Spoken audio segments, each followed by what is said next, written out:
Мына 3 түсті көрген болсаңыздар, немесе көріп қалатын жағдай болса, оларды еш қашан игнор жасауға болмайды. Өйткені именно сол түстер сіздерді ескертеді. Біріншісі, түсіңізде жануардың сізді тістеп алғанын көру. Кез келген жануар қайда болсын, қасыңызда кім болса да, бұл үлкен ескерту. Сізді жақын адамыңыз сатып кететін болса, немесе соны ойлап жүрген болса, сізді алдап келе жатқан болса, осындай түс көресіздер.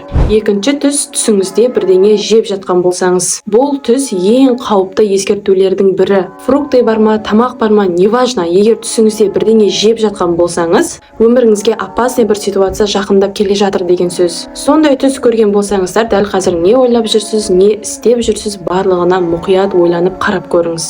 Ал үшіншісі, егер сізге түсіңізде біреу тұр деп айтып жатса, айқайлап жатса да, сыбырлап айтып жатса да, егер түсіңізде біреу сізге тұр, оян деп айтса, онда тура сол моментте ұйқыдан оянып кетуіңіз керек. Өйткені басқа жақта срочный бірдеңе болып қалды деген сөз. Ал осы 3 түстің теориясынан сенесіздер ме? Ойыңызбен бөлісіп, кейін Диананың қызықтарына жазылып алуды ұмытпаңыздар.